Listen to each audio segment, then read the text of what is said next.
Welcome. This video is a review of The Medici by Paul Strathern. This is the book I read for the We Love Jenny readathon. Jennifer Brooks thought this book was homophobic. I think so too. Unfortunately, this will be a negative review.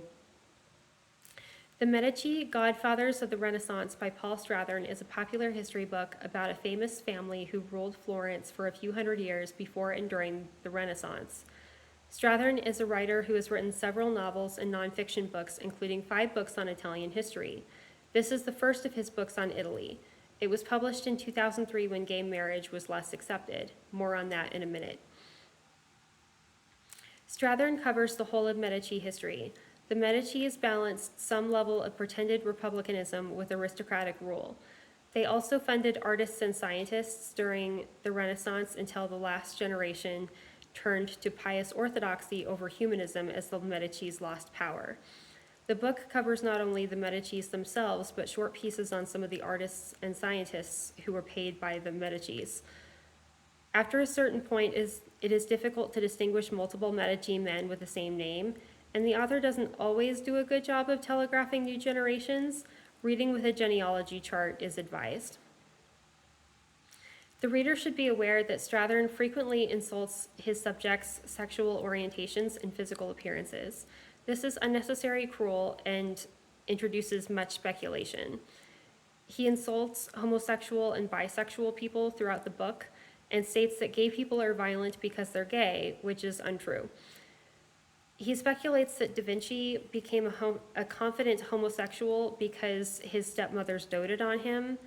The same thing could be said for a heterosexual man, so it's not worth remarking on.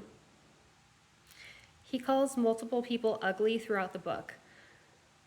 Strathern also uses sexually charged phrases like impotent to control. A search doesn't reveal any attempt to change his mind about this behavior since publication in 2003. Beyond insulting his subjects' sexualities, he also speculates on them and their characters in general. A person must have experienced something or become a certain way or created a work of art in a certain way for a certain reason. An artist must have created his art to be so beautiful yet erotic and immoral because he was gay. Another artist must have created his art to be less beautiful and less erotic yet more moral because he was a manly heterosexual. Must they? How can Strathern prove that? Why does he feel the need to reduce works of art to who the artist has potentially slept with? He doesn't elaborate.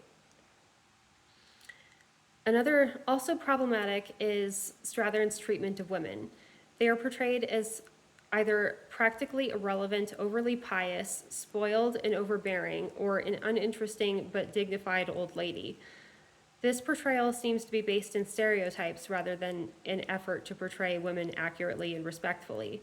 Women in the book are not given the same biographical attention to detail that men are. Given Strathern's treatment of gay men, it's likely that he does not care about the historical contributions of women. This author needed an editor to teach him that respect and accuracy towards subjects goes a long way towards earning the trust of readers. This book did not convince this reader to pick up any more of this author's work. Thank you for watching.